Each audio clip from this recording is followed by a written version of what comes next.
I just forgot to link it on the playlist because I don't know why. But yes, it is. I did record it, I think. Probably. I did. Okay, good. I'm not going insane. Or am I? All right. I don't know. It's that point in the semester. So I will 100% be marking the rest of the midterms that haven't been marked yet tomorrow.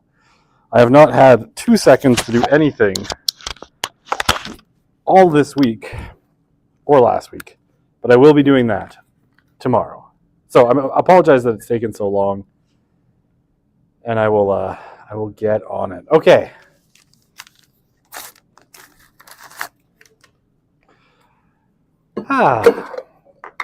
How's everyone doing? Good. You're surviving the middle part of the semester? All right. Major lab 1 is in. No marks back yet, I take it? Perfect. That's how it should be. We don't have to get you marks back until the withdraw deadline, so that you can make a rational decision. But no, I will have your midterm in, and I will chat with L'Oreal to make sure we're getting your other stuff done. Okay, so right, we talked about photo voice. Let's not do that again. Okay. The only bad thing about this laptop and pen is this pen does not have an eraser, which seems like a total oversight. So I got to do either I got to select eraser and be like, all right, no one wants to talk about your writing on slides habit, Broussard. All right, let's do this. Okay, so we're talking about different forms of ethnography, right? So we got through most of it. We're going to talk about a very particular type of ethnography. And this is institutional ethnography. So, as you can probably guess, institutional ethnography is all about institutions, right? Oh my gosh, what a revelation. So, the goal of institutional ethnography, rather than maybe looking at a group of people, is to look at an institution, right? An institutional setting, and figure out, how that particular institution runs. Ooh, that's buttery smooth. Sometimes my other laptop lags, and it's and then the line just completes long after I've written it. This one's buttery smooth. Who knows why? Okay, so what does this look like in practice? What are we talking about when we're talking about institutional ethnography? So there's lots of different things that you can look at in institutional ethnographies, and there's lots of different kinds that have been done. So power relations, right?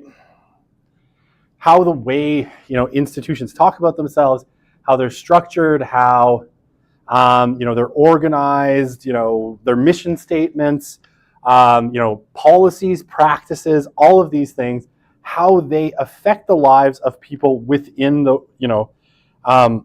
people's everyday experiences with those institutions. Now, typically, you would be talking about the people inside, right? You'll be talking about the people who exist inside those institutions. So this can be really cool when people do this kind of in interesting ways. It could be something like, again, I don't know, because I hang around prison scholars. This could be something like prison research, right? Looking at prisons, from the inside. And it's funny because the other prof who teaches Intro to Methods is also doing ethnographies right now, so they were kind of chatting about it.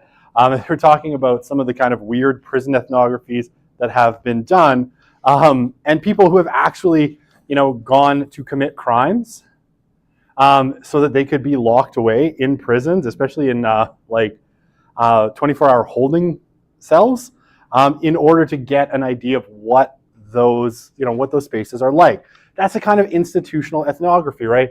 Actually going into these spaces and figuring out what that place actually looks like, and how the policies, rules, so forth affect the people living within them. So both COs, right, the rules that they have to enforce, and the people who are incarcerated. Oh, let me tell you about I'll tell you about an interesting one.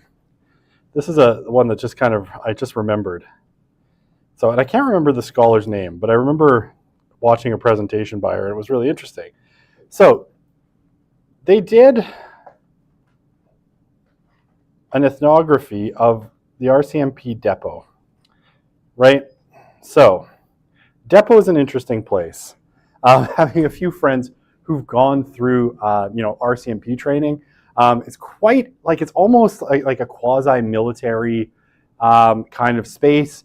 So everybody who wants to be part of the RCMP and gets accepted goes off to depot, right? So they go to that thriving metropolis of Regina, Saskatchewan, where the RCMP's main training facility is of scholarship to be granted this power to convince someone that they of scholarship to be granted this power to convince someone that they, that they should be allowed to do this. And they went through the training, right? So the actual RCMP training with the cadets, and they did everything other than actually graduating with them. So they ate their meals with them, right? They did all of the training with them, including the really cool, painful stuff like, hey, so I had one of my really good friends went through the RCMP training. He did not last. He made it through training and then lasted about 6 months and was like, actually, this is terrible. Get me out of here. But, the most interesting one that he told me about was the riot training, where they put you in a booth and they fill that booth with tear gas and they're like, fight. So they have the other guy, like the instructor, has a face mask, so they're protected. And it's like, defend yourself while you're suffering the effects of tear gas. Because in the event that you were in a riot, right, and you're a police officer and you have to do crowd control, your mask might get ripped off and then you've got to be able to navigate through tear gas, right? So you have to know what it feels like. And he said, it freaking hurts, like a lot. And afterwards, they let you shower. And he's like, I was in the shower for like an hour and a half trying to get this stuff out of my eyes. Anyway, this recruit went through all of that training with the people, right? All of the physical stuff, all of the fancy, parade stuff, because you do, the stuff, and then drive forward and then back up again. I know it's Broussard in there. We're going to torture him and his students. Okay. So this ethnographer, right, was looking at, what the culture is like what that culture of being in this quasi-military, living together, living together, 24 hours a day, having all your meals together, what that does to the cadets, right?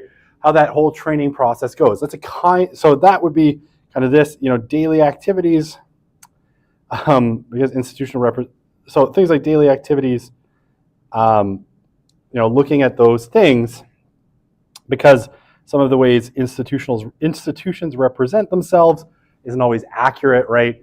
And particularly written texts often, systematically kind of misrepresent or mythologize or create inaccurate kind of ways of understanding, day-to-day relationships. And you can think of the police as a good example of this, right? Because a lot of the ways, say, the RCMP will represent itself out in the world, right, in terms of official text, recruiting materials, media representations, gives really skewed vision. So institutional ethnographies can give us a way of really seeing what's going on the inside of institutions, how things really work, how power dynamics really shape people's understandings, right? And especially where there's a lot of power relations. So lots of people have done this in kind of, corporate settings, to understand like corporate power relationships.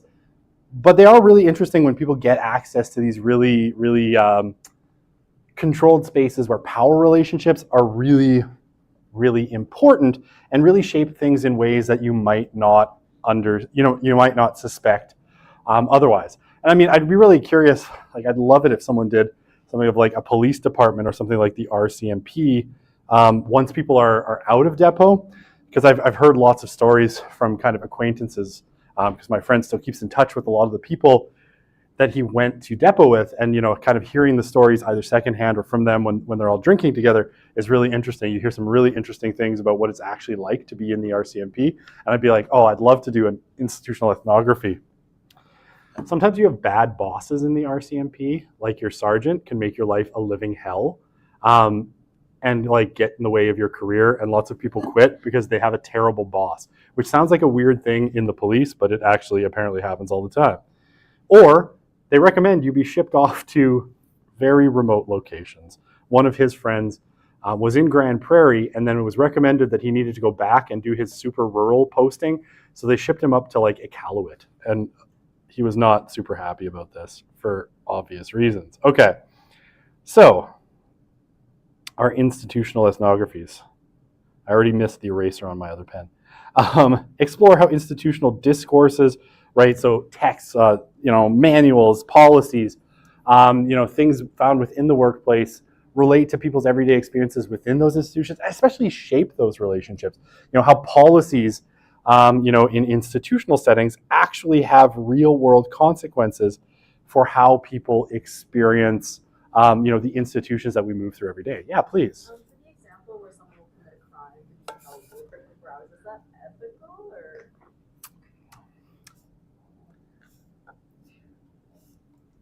I think so. I mean, you're sort of so. This is, we were talking about this actually, and it's a kind of a weird thing because this person is, I think they describe them as crazy. One of those scholars that's absolutely really really a crazy person, and will do these sorts of things. They actually arguably, you could make an ethical case that committing a crime to get thrown in prison. And again, these were 24-hour holds, so they're not committing serious crimes.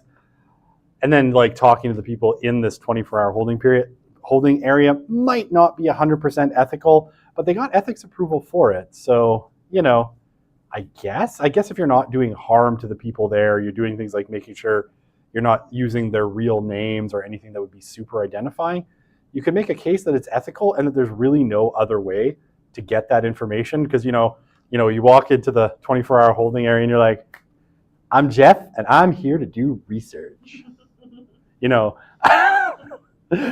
get beat up, and you maybe don't walk out of that cell in one piece. That's entirely possible, right? The COs are then pulling the people off of you after about 5 minutes because they didn't appreciate that. It's like, as opposed to, hey, what are you in for? Oh, I ripped off some cigarettes at the Ready Mart, right? Or whatever, I don't know, whatever it happens to be. Yeah, Reg.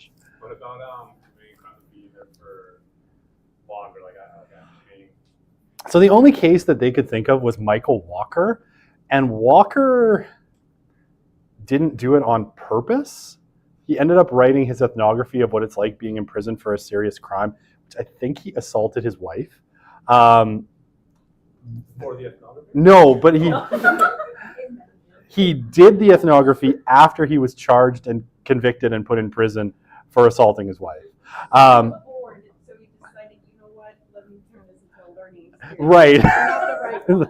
Yeah, and I don't know that this was actually something that he got like it's almost there. You're like bordering on autobiography, like ethnography bordering on autobiography. But from what I know of Michael is, at some point in his prison experience, he started taking notes of what like the day-to-day things were, because he knew he was going to get out, right? He got like, I think 2 years in prison or something like that. And yeah, that one's a little bit dicey too. And it does, is like, post facto, he kind of is like, okay, now this was an ethnography that I did while I was incarcerated. This is what it was like to be in this American prison. I think in Arizona is where it was too. But yeah, that was a sort of an accident. Can we talk about accidental institutional ethnography, right? Where a scholar does something stupid, like abusing their spouse and gets thrown in prison. But yeah, Sasha, you had something. Could you just get the government to like make up sort of a charge for you? Like obviously, like it's not actually going to go in your criminal record, but then I don't know, maybe like the guards in prison don't know it, and they like, or did you have it like the university buys something and you damage enough property of theirs, like with their knowledge to go to prison? With the knowledge of the university.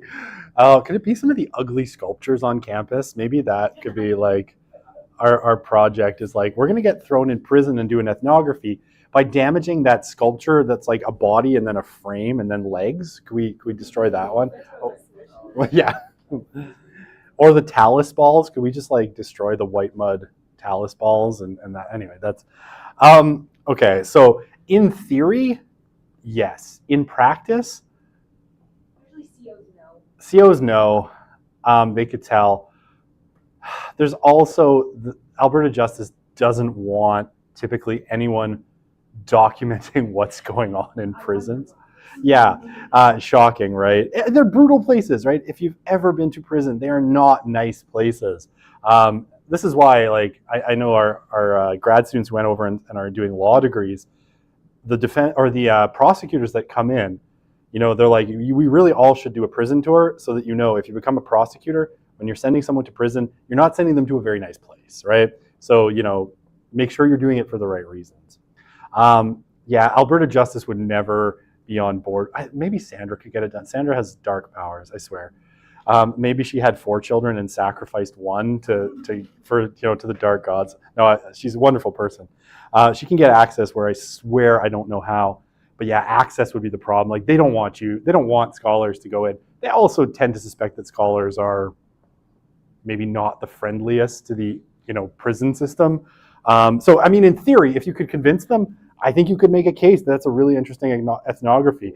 In practice, I can't imagine the prison system that would allow you to do this, because they don't want it known what happens on the inside, right? How high up the government ladder do you think an ethnography can get away with? I actually don't. I mean, I know the prison stuff. The prison stuff isn't ethnography. It's quantitative research. I mean, they got up to the Minister of Justice for Alberta, but again, that's a weird, like, once in a lifetime scenario where literally the outgoing kind of deputy minister made a deal and then resigned and left the paperwork signed so that then the government had very little choice. It's like, but we already have this signed agreement. It's like, oh, very well. But they had an agenda on their way out the door. Oh man, it would be tough, right? Governments, especially in Canada. In the US, governments are weird. Sometimes they're super transparent for reasons I can't explain. Oh no, you could just go on their government doc and go like all the CIA like war crimes just listed. Yeah, like on FOIA requests or Freedom of Information requests in the US, get you a ton of information. In Canada, nada. We're way more secretive than the Americans. So I could see a circumstance where you would go down to Florida and be like, if I punch this guard, can I be put in prison? They're like, yeah, sure. And then, they let you in. In Canada, not so much, right? It's really difficult. We're much more secretive than the Americans. It must be the British in us. I don't know. Did you have another question? Yeah, have the prisons been caught like faking better conditions when researchers come or like when prosecutors come? Oh, I can't think of a scenario where that would have happened, but I'm sure it does, right? I'm sure they clean things up and they, make things be nice and probably crack down on the inmates because there's someone prominent coming. I don't doubt that happens. I can't think of an instance where it has for a researcher. Certainly not for Michael, because he got himself chucked in prison. Not recommended. But it is definitely a tactic. Okay. All right. Well, that was fun. I mean, you could commit a crime and hope to go to prison. I just don't think you'd get that past ethics. There'd be all sorts of things like safety. Is it safe? That would definitely be a research ethics board thing. It's like, are you going to get shanked in prison, right? Like, or beaten or forced to join a gang or something, right? Or me, do you look too much like a cop? I don't know. Yeah, please. He started like his research while he was like incarcerated. Like, did he get like review from the ethics board while incarcerated? So I think technically this gets classed under like lived experience, right? You were already there and now you're writing about it. So it straddles this very thin line between like, well, you didn't do it for research, but you sort of turned it into research while you were there. And again, it kind of straddles between like, using your own diary.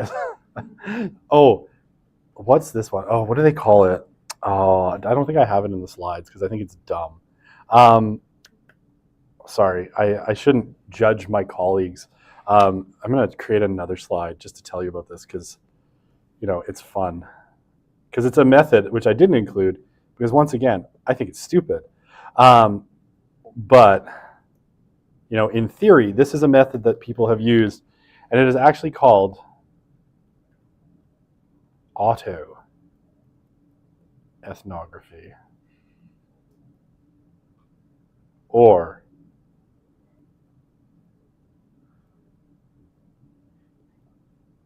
studying yourself. Did you just give me a thumbs up? Oh, no. Okay. I'm sorry. I thought you were like, okay. I'm like, all right. Just to be clear, I've never done an autoethnography, but I do know someone who did.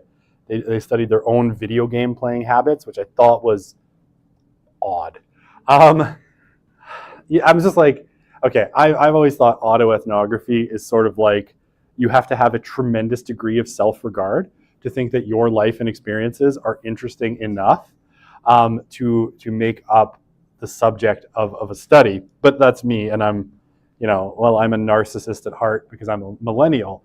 I know how boring I am at the end of the day, and so I would never study myself. So you could suggest that maybe what Walker was doing might fall into this camp, right, where he was doing an autoethnography, right, an ethnography of his own life. And then when people are doing autoethnographies, right, they could do things like you can do things like record yourself. I'm not making a very good case for autoethnography because I do think it's dumb. But can you imagine transcribing and watching videos of yourself doing something? Right? It's like, I'm gonna play Fortnite now. This is my autoethnography of me playing Fortnite. I mean, this sounds like a great shtick. If you can get funding to do this, then I'll whatever. Play Diablo 4 or Civilizations 9 or 7 or whatever just came out. Super fun. You can record yourself. You can use your diary. Interviews with yourself. I kid you not. Right, where you give your recollections and answers to a bunch of questions you wrote for yourself. Right, this is autoethnography. I don't take it all that seriously, but there's definitely, I think, serious scholars that have done this. The Academy takes all kinds. All sorts of people are in the Academy. Okay, Walker, yeah, Michael Walker, I think his prison stuff, I think you could say it might straddle autoethnography because it's like, okay, I'm now studying my own experience of having been in the prison. And then I guess like from an ethics perspective, is you're really doing a study of yourself, and are you harming yourself by doing it? That's a hard case to make. Maybe your reputation when you tell everyone in your book why you were sent to prison, but aside from that, should be fun. I also understand the book's not very good, but I have not read it. Yeah. You do it in a way that it's like comparing like how people react to you, like using the example you always use. If you show up to like a furry convention, like you show up without anything, or you show up in like a fursuit, and then compare like how people treat you differently. Have I used furries as an example? You always do. Constantly, to the point where my students last term were like, did we learn anything, or was this whole class just about furries? I think you'd wander into some ethical questions unless what you're talking about is solely your own reactions to people's reactions. You know what I mean? Like, because it's what I would suspect with an ethics board is you'd come in being like, I'm going to do an autoethnography of people's reactions to me in this scenario, and that they'd be like, you're trying to backdoor your way around an ethical question by saying you're doing the research about yourself, right? And I suspect that's where they'd flag it, right? Because that's where, if I was looking at this proposal, I'd be like, this looks like a backdoor way of trying to get access to a population that might not want to be talked about, and make a case for a covert ethnography by saying, I'm just studying me, but you're actually going out and studying other people. So I think that probably wouldn't pass muster, but stranger things have happened in the academy. Like, we never know until we try, right? Maybe you want to write your honors sociology thesis on this subject, and we can give it a shot. We'll send it through ethics. We'll do an autoethnography of your attempt to get this through ethics, right? Right, and see what happens. We could spin this any way we want. Yeah. Again, I don't often include autoethnography. I do remember one person telling me they were doing an autoethnography. Is the same person doing their own gaming habits, and I was like, why? And they didn't take that well. We're not friends. I was like, why? Like, what the? Are you actually going to learn about? Anyway, that's neither here nor there. I don't always have the most tact. Sometimes I lack tact. My parents have told me this. Like, you could have said that nice. I was at a wedding with my cousins, and my one cousin has been working on the rig since he was like 19. He's like, I'm like, oh yeah, what are you doing? And he's like, oh, I'm working on the rigs. I'm like, still? And I was told later on that comment was not appreciated. I was making it sound like there's something wrong with working on the rigs, and take that how you will. Anyway, whatever. I don't always have a ton of tact. Reg can tell you. Sometimes I'm too blunt. I've been hanging around Sandra too long, and she's German, and for some reason, I don't know if it's lost in translation or it's just German bluntness. She has no tact whatsoever. It's just a European thing. Yeah, just. There's no beating around the bush. If there's something going on, it's going to be straight up no. None of our phony American and Canadian politeness. It's so rude because it's like they're not gonna. How do we say gild the lily? Yeah. Okay. Anyway, enough about me. I'm just being silly. Oh, okay. Sampling. So again, when we're talking about qualitative research, and this will come back up, we'll talk about this in interviewing as well. Sampling, one of the critical mistakes you could make, on a research proposal or certainly on the major lab, is to suggest that you're going to do probability sampling, right? Because you can't do this, certainly with ethnographies. There's no way to make a case that what you're doing is probability sampling, because, even if if you went to the Edmonton Furry Con, which I don't even know if that's a thing, I just made up the event, but I'm sure there's something equivalent somewhere. I know that there was one in Atlanta because I was at a conference in Atlanta, and Atlanta has these like 3 hotels that are linked, and in the next hotel there was a giant furry convention. And so all the researchers, all the scholars were going over there because they all wanted their pictures taken with the furries. And it was hilarious. So they were all like, hey, this was honestly the discourse. Hey, do you want to get a coffee and go over to the furry convention to get pictures with the furries? Their costumes are amazing. It's super cute, but it was a weird experience. What the hell am I saying? Right. I'm lost in my own storytelling now. It was the spring of 1981. No. I don't know what happened in the spring of 1981. I wasn't born yet. You could never make the case that you're going to observe all of the furries, even at a single convention, right? You're going to make certain selective observations, but not even that you're doing because you can't control who's coming in, who's coming out, who you're observing, who you're not observing. You can't make the case that you're doing a probability sample. It just doesn't make sense. So, chances are you're going to do one of these 2 things in ethnographies, right? You're going to do purposive sampling. So, searching for people or groups who are likely to be rich sources of information, right? You choose them for a purpose. The purpose is they're really good sources of information. That's purposive sampling. You have a purpose in choosing the particular subjects that you talked to, that you interacted with, the events that you went to. All right, you're not saying that by going to the Edmonton Furry Convention, you got, this is a representation of broader furry culture. You're just like, I don't know, I chose this one for the reason that it's close to my house, right? Whatever the purpose is, or that it was easily available, or it's, I don't know, Canadian, whatever, all that stuff. All right, and snowball sampling. We already talked about this when we talked about non-probability samples earlier. All right, you find 1 or 2 people, a viable contact,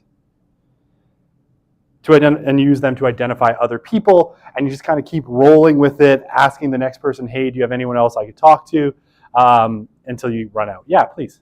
The purpose of sampling kind of Yeah, it's a form of convenience sampling as well, right? So it's just in this case, you're going to say, I chose it for a specific reason. Sorry, I saw another hand up, but I was gonna have the same thing. But okay, cool.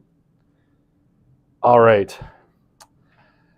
Theoretical sampling. All right. So a type of purposive sampling, again, so you're choosing what you want for a very specific reason, but you say you're doing it. So theoretical sampling is meant to be an alternative strategy used in order to discover, well, I didn't mean to do that. I didn't mean to cross off my own words.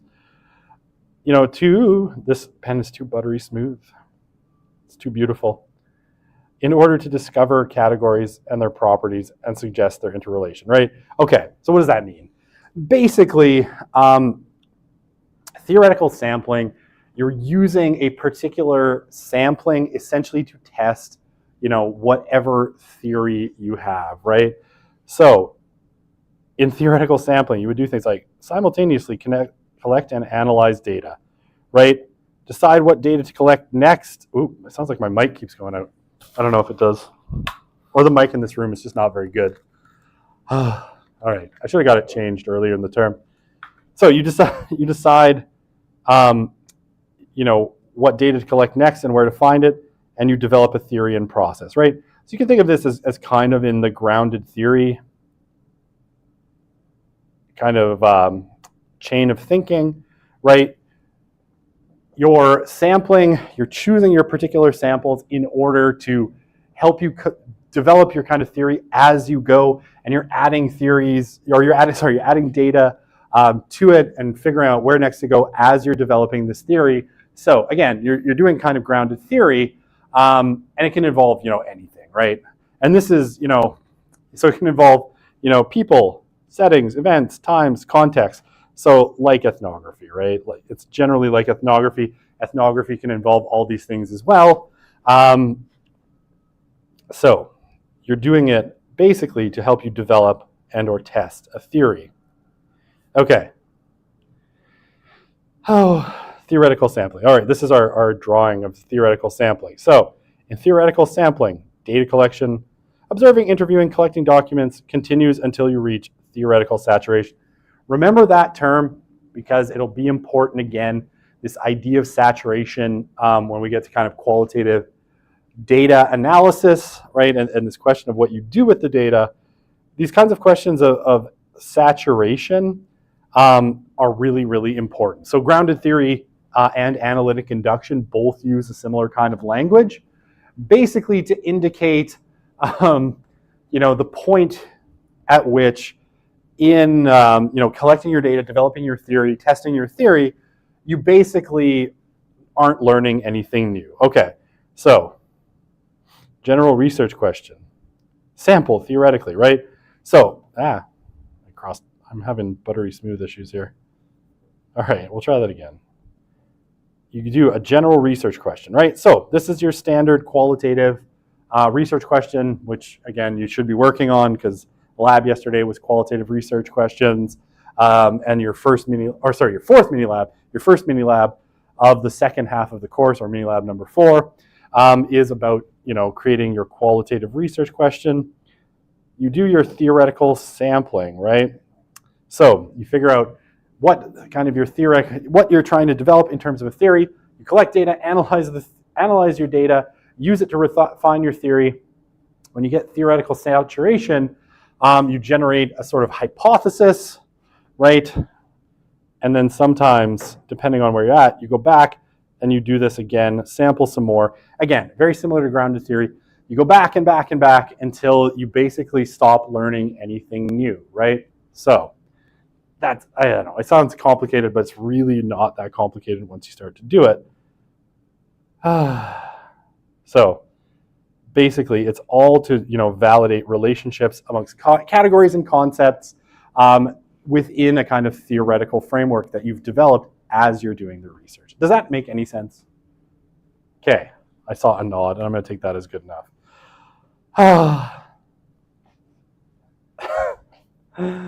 Ending the research. So, Sandra was talking about this, not something she's done, but something that she knows people. What's his name? oh, he's a no, not Dutch, Danish researcher, and I can see his stupid, incredibly handsome face in my head. He did a talk for us a couple of years ago on his work in like Africa. I think it's the DRC. Anyway, it's not important. There's people that have done, kind of these kinds of ethnographies. Sometimes short, right? Sometimes it can be a couple of days at most. Sometimes it can be weeks. Sometimes it can be months. Sometimes it can be years. And I remember, I think it's Henrik Ibsen. He's been going back to these same places and talking to the same people basically for 25 years in a kind of ethnography and living with them and all of this kind of stuff. So ethnographies vary greatly, and it can be pretty hard to know when to end them. And some scholars make a whole career out of like this, what ends up being an extended ethnography. Okay, so the end might be determined by practical or personal factors. Okay, so what might a practical factor be? Money. You've run out of money. This is actually probably the most practical factor of all, right? You had research funding, and you've run out of money. You don't have any more money to continue doing your research, so you have to end it. Or the other one, time. Especially kind of early career scholars, there's a bunch of things in terms of time that affect you. So you are trying to finish an MA, a PhD, or you have tenure coming up if you're like an early career scholar. So here you want to finish your MA in 2 years, a PhD hopefully in 5 to 6, and tenure, right? You have 4 years from your date of hire to meet all of your tenure requirements, which is like a whole bunch of published articles or a book and published articles. It depends on where you are. So if you're doing research, right, you got to get it done, for these kinds of practical reasons. Personal factors could be all sorts of things as well. Like you're moving, you're ready to kind of move on. Sometimes, maybe you finished your PhD or you're transitioning to a new job and you need to end the research. Sometimes maybe you've gotten too attached, right? And it's time to end it, before something weird happens. Lots of things can lead to a decision that it's time to end the research. I'd say money and time are our most typical ones, right? The project has sort of come to an end. You're running out of money. You're running out of time. You're ready to move on personally in terms of this particular research question. It could be from saturation of new categories or saturation of categories, right? No matter how much you're back in the field and talking to more people and doing more participant observation, you're just not learning anything, right? There's no new findings. You're analyzing the data, but nothing new is coming up. And it's not leading to any new concepts or categories or in elaborating existing concepts or categories. So you've just kind of hit the end, right? Like you've learned everything you can from the research. Yeah, please. Instead of like ending it, could you like pause it, like for example, for like the money factor? Could you like on your research that you're doing your PhD, like pause, get more funding, and then do your research, or do you have to like continue? So I would say what you're suggesting is certainly possible, and people have done it, right? And a lot of times they'll return to a place where they did ethnography before. Like, okay, you finish one project, and then you're like, I already did this. I already have context. So let me return to that site like 5 years later and try to pick up where I left off. Resume my contacts, get more information. That's certainly doable, right?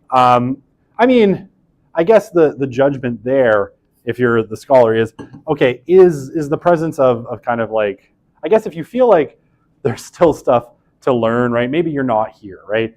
You're out in the field and you're still learning stuff and it's interesting. Yeah, you could say, I had to end, you're writing your PhD and like, this is always the conclusion of your PhD because every PhD I've ever read ends with more research on this topic is needed. It should be done by me, right?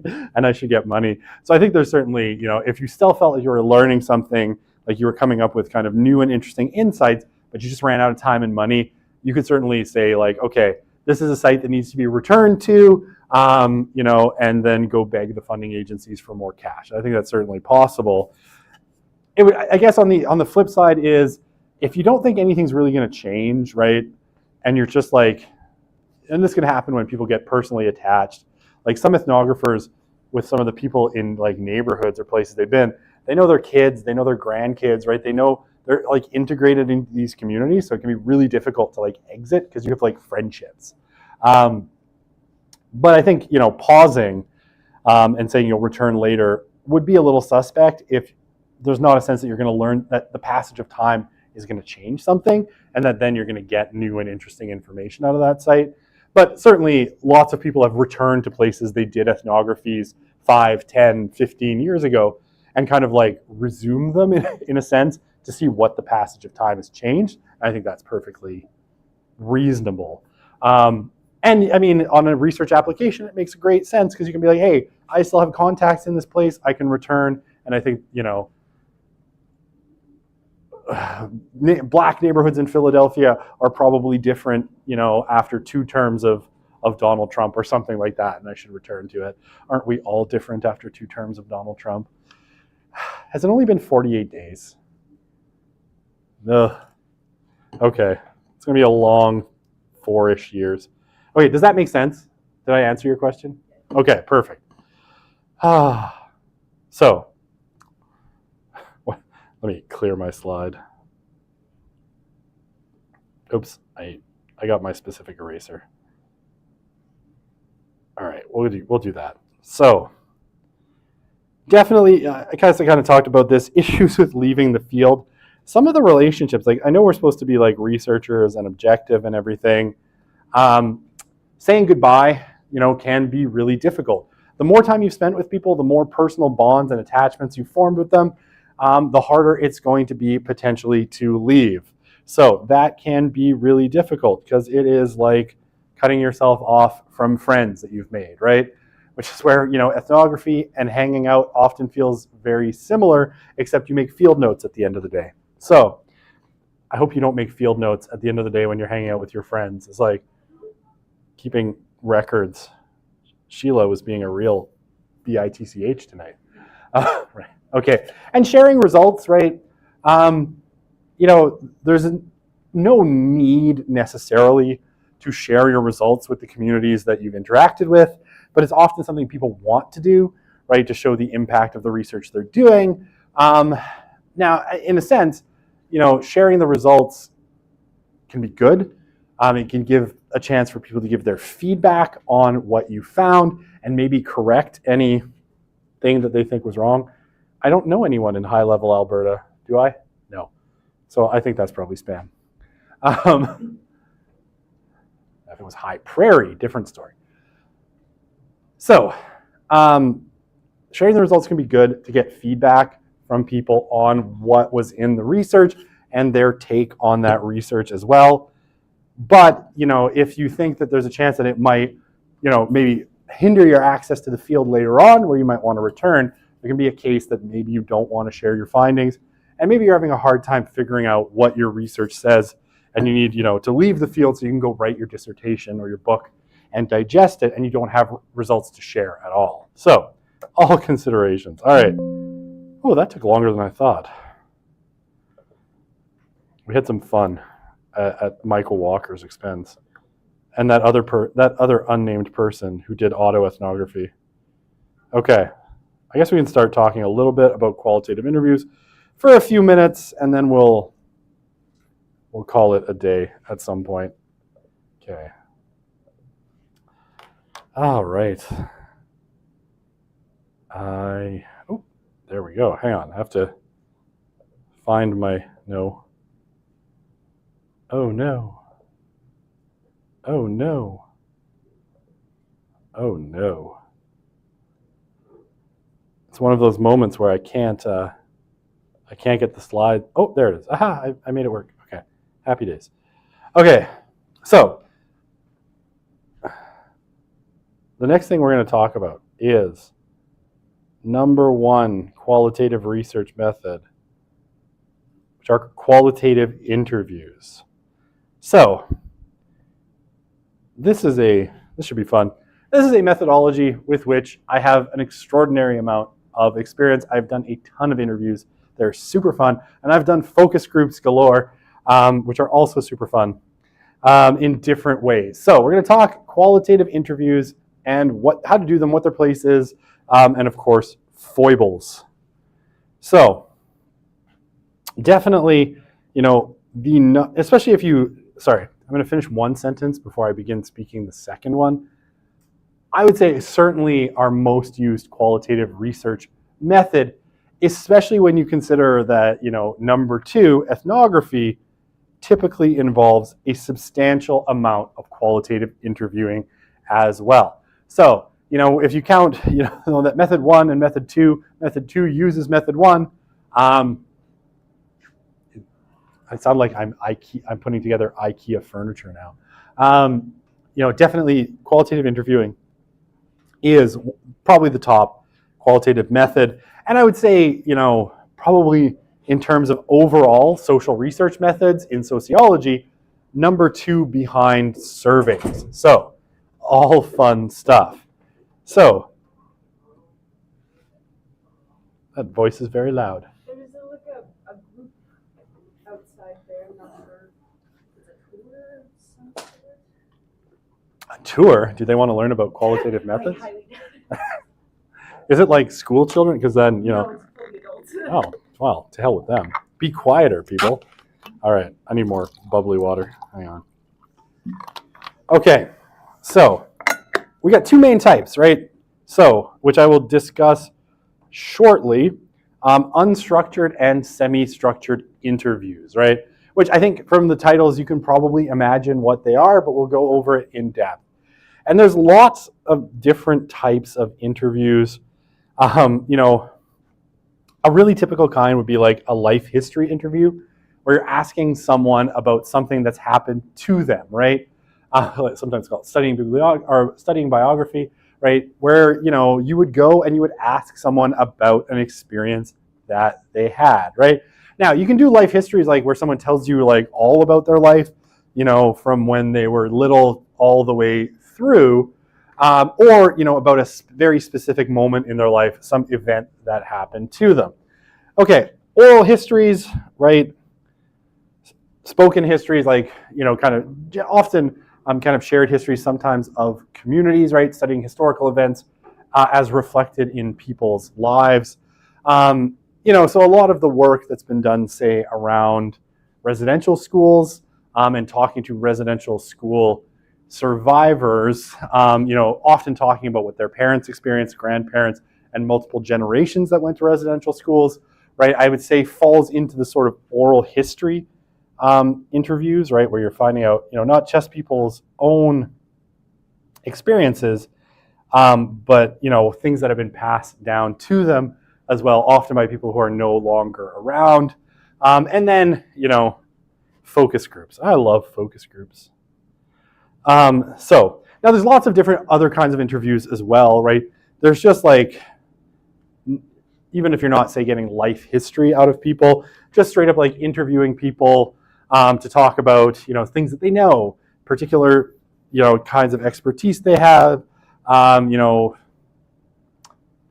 thought Reg put his hand up, but he's just leaning back, trying to keep from falling asleep. I haven't told a joke in 8 minutes. IKEA job interview. Assemble the chair. I don't know why. When I built these slides, I was trying to make interviewing seem less boring. I actually love interviewing, and I don't think it's boring at all, but I included amusing images. Okay, so lots of different kinds of interviews you can do. And you can talk to people about just about anything that they know about, right? And obviously, you wouldn't want to interview people about things that they're not knowledgeable about, but you can interview people in a million ways. Okay, so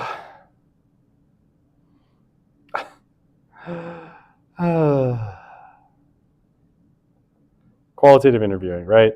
Less structured and more likely to evolve as a natural conversation than quantitative interviewing, right? So again, quantitative interviewing, or what we call doing a structured interview, usually looks like you essentially presenting a survey to someone in person. Qualitative interviewing is much more dynamic, it's much more conversational, and frankly, it's much more fun, right? Because, it evolves in a natural conversation, and you can, part of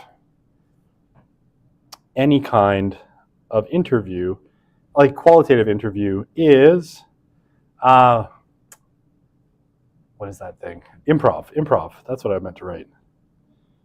Improvisation, right? Qualitative interviewing, you're going to have usually some kind of script at a very basic level or some idea of a topic you want to talk about, but a lot of it is going to evolve as you go, right? You don't have a very strict script that you follow all the time. So a lot of it is going to flow very, very naturally. It's very conversational. So, often conducted in the form of respondents narrating their personal experiences or life histories. Yeah, getting someone's account of something, or some subject that they know a lot about. We're not dealing with legal standards of evidence, right? So things that they heard from other people, all sorts of things, can be included in interviews. It can be part of ethnography or standalone. Lots of people just do standalone interviewing. That's what I've done mostly. And the aim is, to get people the story that people want to tell about a particular event, time, occupation, whatever it is that you're interested in, get them to tell you that story from their perspective, right? And always, right, when we're talking about qualitative research, the goal is, oops, didn't mean to erase that one, but that's okay, to get at their perspective. Right? You want to see how they experience something, how they understand something, their view of that thing. Okay, so structured or qualitative interviews, qualitative versus structured interviews, right? So, qualitative interviews are much more open-ended, and we'll talk about creating your interview script. Sorry, I have to tell you something. Sometimes another word for your interview script is called the schedule of questions, right? Schedule of questions is your script. And I remember this, and I don't know why it's funny. I had a student who, on the major lab, it's like, research, provide some sample research material, i.e. your interview schedule, right? And they were like, Monday, 3 interviews. And I'm like, okay, no. You have not understood what the research or what the interview schedule is, not how you're scheduling interviews, but what your list of questions is. So if you see like the schedule of questions, right, it's very wonky, inside baseball, researcher or like public opinion polling kind of jargon. The schedule of questions is just the script of questions, right? The list of questions that you're going to use. Do I know Christina Williams? I do not. Okay, that's weird. Okay. Facebook asks random questions as to whether I know people, which I clearly do not. Someone from my high school tried to add me as a friend on Facebook, and I was like, dude, that was 20 years ago. Or more than 20 years ago, 25 years ago for me. And I was like, who adds people they went to high school with anymore? That's like early days Facebook kind of behavior. Very bad. Okay, it's very weird. Okay, what am I talking about? So, when you're doing qualitative interviewing, right, it's very open-ended. You're going to add things. You're going to have a list of questions, typically, whether you're doing structured or unstructured. But you're going to add to it. You're going to do probing questions. You're going to follow up. You're going to ask people for more depth. It's really, sorry, this always sounds cheesy when people say it, but qualitative interviewing is very much an art, right? And it's an art that you can learn like anything else. But there's a real kind of art to doing good interviews and being a really good interviewer. And they are super duper fun. The goal is, right, to understand people's lives and their perspectives. And, you have to be open to what people are going to tell you. And then, because there's a lot of things that people are going to tell you, things that you don't know going in, that they can offer, and you have to be kind of willing to follow them down kind of these game trails of conversation. Tangents, as opposed to structured interviewing, where the goal, if someone starts, talking about something that isn't part of the interview, the goal is to get them back on that script, right?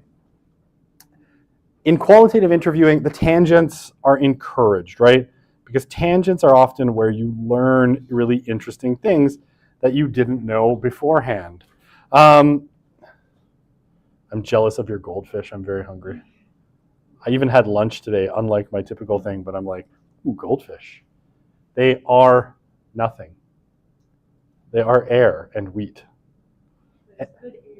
Yeah, hilariously. So my daughter,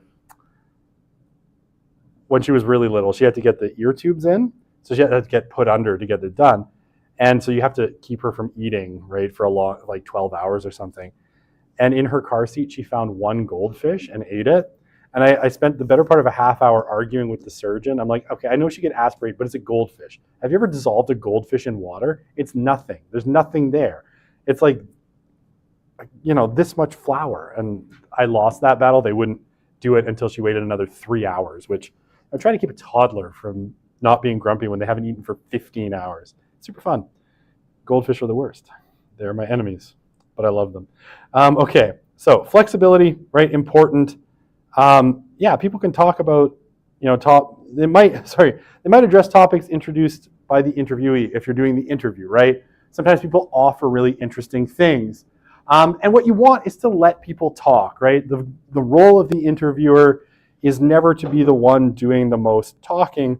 Let people talk, let them give these rich, awesome, detailed answers so that you get as much out of them, as much detail, as much information as they have to give you. And again, it's an art to know when to move people back onto what you're wanting to talk about and when to let them sort of go down a tangent. Okay, one thing, and I'll say, there's typically 2 questions you're going to ask as your last 2 questions in interviews, right? And one relates to this point, and the other one relates to sampling method. So the first question you're going to ask people at the end of an interview is, if I have any other questions, is it okay if I get in touch with you again for another interview, right? That should be your second last question. Prompt someone saying, okay, there might be further questions that come up. Could I contact you again if I have any other questions? Okay, that's question number 1 that you ask at the end of an interview. Question number 2 is, typically, unless you're at the end of your process, is there anyone else you can think of that I should talk to about this? Any, friends, acquaintances, relatives, enemies, frenemies, whatever it happens to be, that you would be willing to put me in touch with that would also know. So those are your last 2 questions, right? That's your snowball sampling right at the end there. So you'll often talk to people more than once, especially, let's say you booked them for an hour and a half, and after an hour and a half, you're like, man, that was a great conversation, but I only got through like half my questions. Or, so could I, you might have to interview them again when they have more time to talk to you some more if they're willing. That's really common. Or as you do, you're doing your grounded theory, right? And you're developing your theory as you go through. New ideas, new concepts come up, and you realize, that first, second, and third interview you did of your 20, you didn't ask them about those topics and those concepts because you didn't know about them. You might want to go back and interview them to get that fuller, richer account. Okay, maybe I'll do. No, yeah, I'll do these 2 slides. Sorry, this screen went blank, not my screen. Okay, I'll do maybe these 2, unstructured interviewing versus structured interviewing, and then we'll call it a day, and we'll come back next week, and I'll tell you about this wonderful chart, which is like examples from the textbook of like interview questions. And I will tell you why all of these questions are terrible, and you should never ever ask any of them. Yeah, oh, please. Did you want us to include those like last two questions in like the lab? Oh, you don't need to, but this is just, I'm now just giving you like pro tips for life, right? Having done this a bunch of times and then sometimes forgetting to ask these questions, especially the can I contact you again, and then getting very grumbly responses from people like, I thought we were done. Like, I already gave you 2 hours of my time. I didn't agree to this. And it's like, oh, yeah, I should have asked that. Because usually in the moment people say, oh yeah, it's fine. And then they're stuck. They're caught. They can't back out now. Okay, they can ghost you. People do that all the time. But, you know, at least in principle they can. But no, you don't need to put it on your labs. But generally speaking, I'd say in most interview scenarios, those are your last two questions. As you're kind of exiting and before you pump up someone's ego by telling them how wonderful and how much you learned and they're the best, and, you know, do you want to exchange friendship bracelets at a Taylor Swift concert and all that fun stuff. Okay, I'm being a little facetious, but that's just me in a nutshell. All right, unstructured interviewing. What the heck are we talking about when we talk about unstructured? So the researcher, like, basically, you know, uses only a brief set of points to introduce a topic, right? Typically, you know, you'd have your research question and maybe a couple of questions, right? One or two, maybe no questions, and just kind of a general set of topics. So you can have like 1 to maybe 3 questions, or like a list of general topics. The truck is still backing up. You know, in no particular order that you want to talk about, right? So the only thing defined is the broad topic of interest, right? I want to talk to you about Russian TV. I want to talk to you about, doesn't everyone just want to talk about Russian TV all the time? I definitely do. You know, I want to talk to you about your time in prison, whatever it happens to be. And basically, you know, it's really conversational. You're sitting down and having a conversation with someone that isn't very structured, right? Yeah, very short interview guide or schedule. Like I said, 1 to 3 questions, maybe like a few more than that, depending on the length that you're thinking. Usually probably just an introducing question and some prompts to get you going, but not much more than that. And maybe you start with a broad question.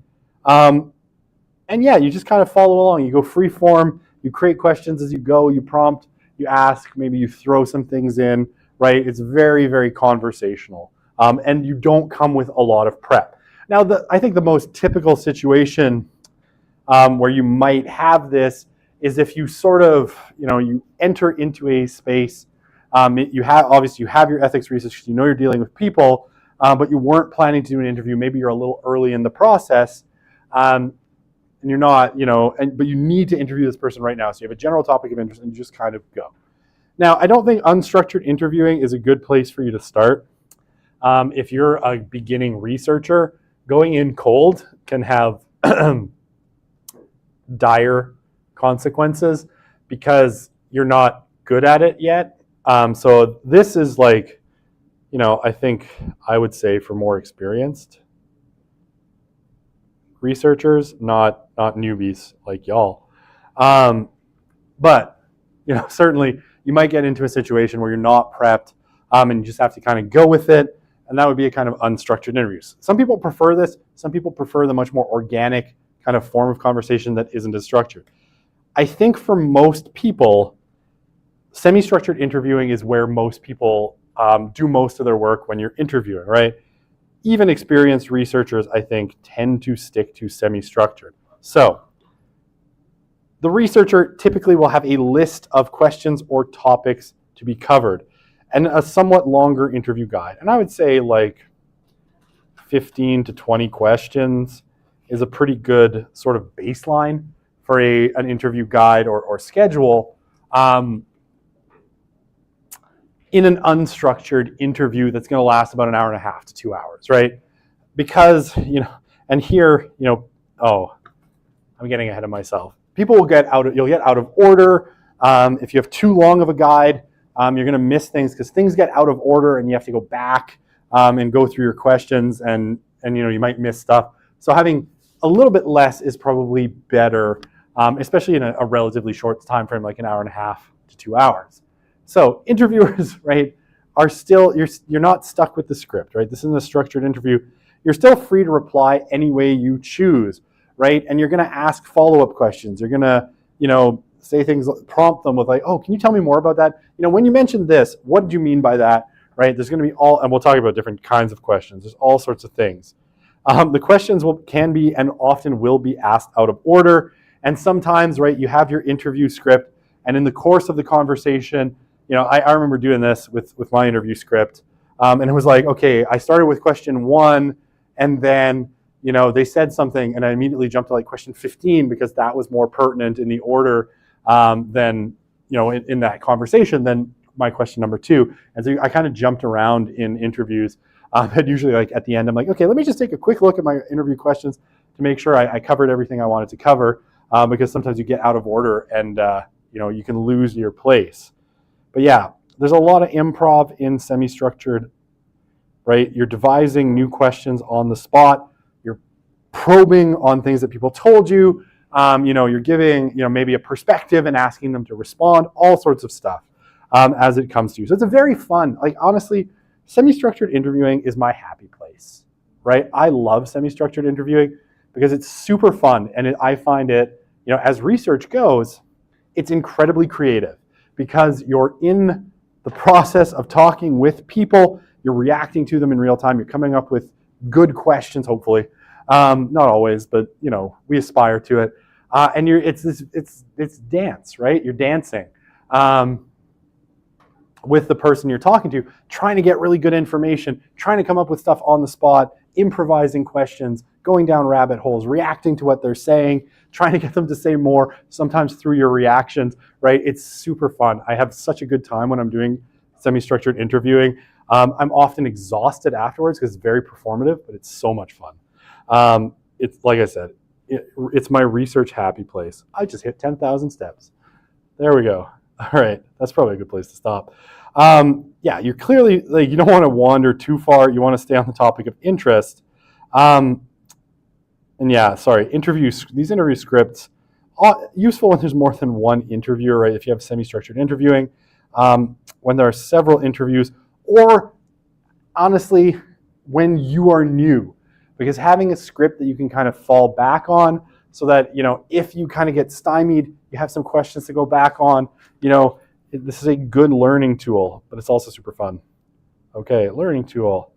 The script really helps, right? If you get lost and you get flummoxed, right? Maybe someone says something that's really out there and it really surprises you.